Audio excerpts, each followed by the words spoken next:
बहुत समय पहले की बात है। एक छोटे से गांव में दो मित्र रहते थे, रमेश और सुरेश। दोनों दोस्त बहुत अच्छे थे, लेकिन उनके जीवन में काम करने के तरीके एक दूसरे के विपरीत थे। रमेश बहुत मेहनती और ईमानदार था। वह हमेशा अपने कार्य को मेहनत और लगन के साथ करता था। वहीं दूसरी ओर सुरेश बहुत आलसी और लापरवाह था।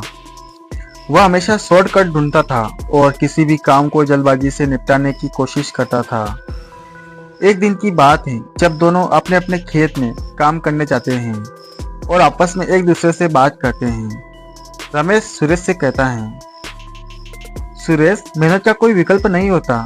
मेहनत ही सफलता की कुंजी है, क्योंकि बिना मेहनत से कुछ भी हासिल नहीं होता। आजकल बड़े से बड़े विद्वान हुए, उन्होंने बहुत मेहनत की, तभी तो आज वह सक्सेसफुल हैं और उन्होंने महारत हासिल की है। सुरेश रमेश की बात सुनकर वह भी अपनी राय रखता है और कहता है, अरे रमेश, इतना मेहनत करने में क्या फायदा? देखना, मैं बिना मेहनत के ही सफलता हासिल की जा सकती है। अपनी किस्मत में होगा वह देखा जाएगा। मान लिया जाए रमेश, हम बहुत मेहनत कर भी ले और हमें सफलता न मिली तो फिर क्या मतलब रह जाएगा।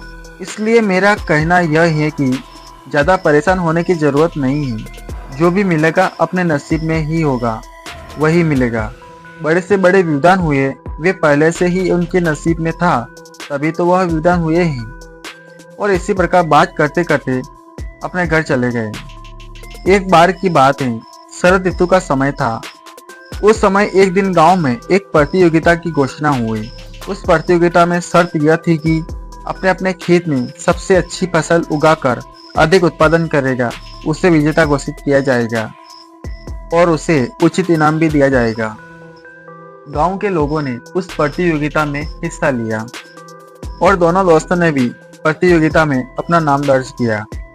रमेश ने मेहनत और आत्मसमर्पण से अपनी फसल की देखभाल की। वह रोज सुबह उठकर अपने खेत की अच्छे से जुताई की और जैविक खाद का प्रयोग किया।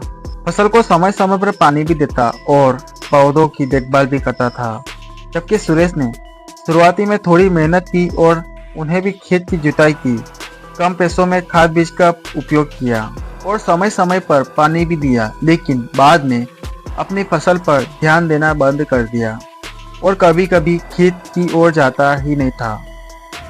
कुछ महीनों बाद दोनों की फसल तैयार हुई और दोनों की गांव वालों ने फसल की गुणवत्ता और क्वालिटी का निरीक्षण किया।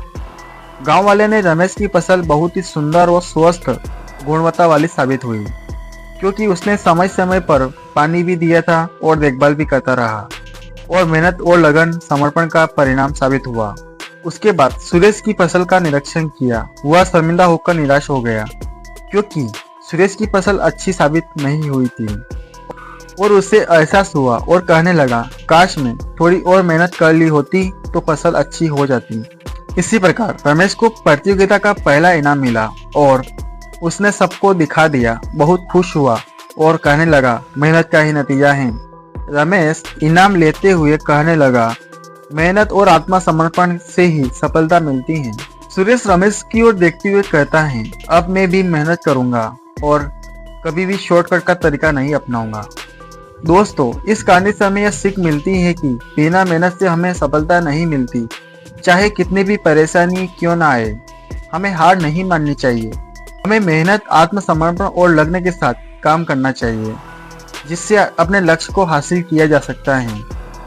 दोस्तों, अगर आपको यह कहानी पसंद आई हो तो कृपया इस वीडियो को लाइक करके शेयर करें और हमारे चैनल को सब्सक्राइब करें। दोस्तों, आपको यह कहानी अच्छी लगी हो तो हमें कमेंट करके मोटिवेट करें। जय हिंद।